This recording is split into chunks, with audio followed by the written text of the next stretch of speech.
निकल लंगड़े। अब बैठे बैठे मेरा मुंह क्या देख रहा है? निकल मेरी गाड़ी से। अरे भाभी, आप मेरे साथ ऐसा क्यों कर रहे हो? मैं तो आपका देवर हूँ ना। तू मेरा देवर है तो इसमें मैं क्या करूं? क्योंकि तू वैसे भी किसी काम का तो है नहीं, क्योंकि तू है लंगड़ा। और ना मेरे बस की नहीं, तू जैसे लंगड़े अपाइज को संभालना। पूरा दिन मेरे घर में बैठे बैठे ना मुफ्त की रोटियां तोड़ता है तू, बस उसके अलावा कुछ नहीं करता। बस अब मैं तुझ जैसे लंगड़े को ना अपने घर में और बर्दाश्त नहीं कर सकती, इसलिए चुपचाप निकल मेरी गाड़ी से। अरे भाभी, आप ये क्या कह रही हो? मैं इस हालात में कहाँ जाऊँगा?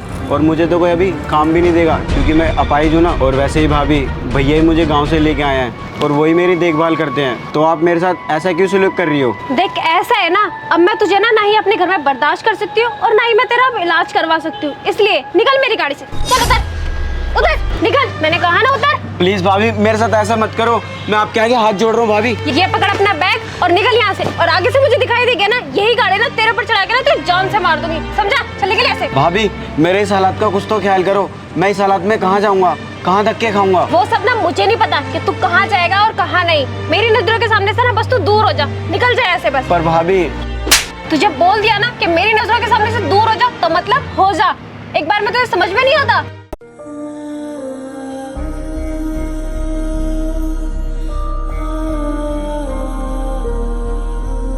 अच्छा वो ये अपाइज लंगड़ा चला गया, वरना इसके तो ड्रामे खत्म नहीं होते थे, कभी ये कभी वो। अच्छा हुआ बला टली। हेलो दीप। दीप, जरा पार्किंग में बाहर आओगी? हाँ जल्दी आओ, मैं तुम्हारा वेट कर रहा हूँ। हाँ आ जाओ। हाँ सर जी, बोलो तुमने मुझे यहाँ क्यों बुलाया? हाँ दीप, वो सागर को ना डॉक्टर के पास ले जाना है। सागर कहाँ है? अरे वो सर जी, सागर ना अपने दोस्तों के साथ ना बाहर गया है। वो जो उसे पार्क में मिलते हैं ना रोज, उन्हीं दोस्तों के साथ। उसने बोला था कि कुछ यही 8-10 दिन में वो आ जाएगा वापस। अच्छा, वो घूमने गया है? वैसे कब गया है? वो हाँ परसों ही गया है वो। और तुम टेंशन मत लो, मैंने तुम्हारे भाई को ना अच्छे से भेजा है। उसकी दवाइयाँ, उसके कपड़े, उसके लिए खाना भी मैंने अच्छे से सब कुछ बना के उसको भेजा है। और तुम इतनी टेंशन मत लो, तुम्हारा भाई बच्चा थोड़ी है, आ जाएगा। अच्छा, तो तुमने बहुत अच्छे से भेजा है। एक मिनट। सागर। हाँ भाई, मैं घर पहुँच गया हूँ। हाँ कल मिलेंगे। भैया मुझे खाने के लिए कुछ दे दो, बहुत तेज भूख लगी है। अरे सागर, तू यहाँ पर? ये क्या हालत बना रखी है? और तू भीख क्यों मांग रहा है? भैया मैं आपको क्या बताऊं, भाभी ने मेरे साथ ना बहुत गंदा सलूक किया। गंदा सलूक किया? अरे सागर, हुआ क्या है मुझे बता। मैं खुद ही आज 1 महीने बाद घर वापस लौटा हूँ। भैया क्या बताऊं, वो भाभी ने ना। अब बैठे बैठे मेरा मुंह क्या देख रहा है? निकल मेरी गाड़ी से। अरे भाभी, आप मेरे साथ ऐसा क्यों कर रहे हो? मैं तो आपका देवर हूँ ना। तू मेरा देवर है तो इसमें मैं क्या करूं?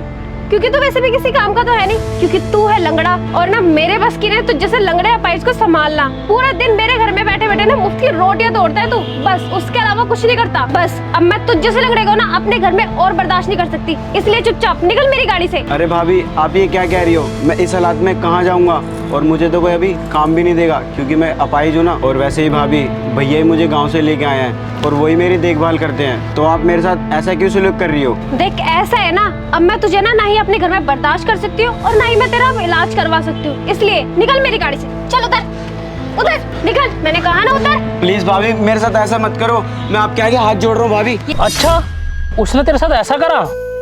मुझे पता तो था कि वो तेरे से नफरत करती है, लेकिन इतनी ज्यादा करती है? चला सागर, तू मेरे साथ घर चल।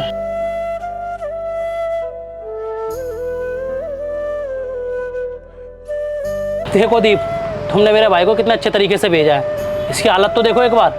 अगर दीप तुम्हें मेरे भाई से इतनी प्रॉब्लम थी तो तुम मुझे बता देती। इतना गंदा सलूक करने की क्या जरूरत थी? अगर यही मेरे भाई की जगह तुम्हारा भाई होता तो तुम क्या करती? मैं 1 महीने के लिए बाहर क्या चला गया, तुमने मेरे भाई के साथ इतना गंदा काम किया। हो तो अच्छा हुआ कि मैं आज आ गया, वरना इस बेचारे का ना पता नहीं क्या होता। अरे मुझे तो शर्म आ रही है तुम अपनी बीवी कहते हुए। दीप, कम से कम इंसानियत के नाते ये तो सोच लेती कि ये बेचारा अपाहिज है, कहाँ रहेगा, क्या खाएगा।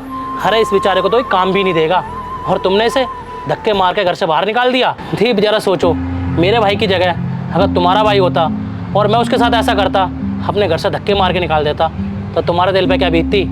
अरे कम से कम थोड़ा तो सोच लेती। सरजेश, मुझे माफ़ कर दो, मुझसे ना बहुत बड़ी गलती हो गई। मुझे पता ही नहीं चला कि मैं क्या कर रही हूँ। बस मुझे इसकी गलतियाँ दिख रही थी, इसकी खामियां दिख रही थी, क्योंकि मैं इससे परेशान हो चुकी थी। बस मैंने यही अपने दिमाग में बिठा लिया और मैंने ये कदम उठा दिया। प्लीज़ मुझे माफ़ कर दो। मैं आगे से कभी ऐसा कुछ नहीं करूँगी जिससे तुम्हें हर्ट हो या सागर को हर्ट हो। प्लीज़ मुझे बस एक बार माफ़ कर दो। दीप, मैं मानता हूँ कि मैंने तुमसे शादी करी है, इसका मतलब ये नहीं कि मेरे परिवार के प्रति जो मेरी जिम्मेदारियाँ हैं मैं उसे भूल जाऊँ।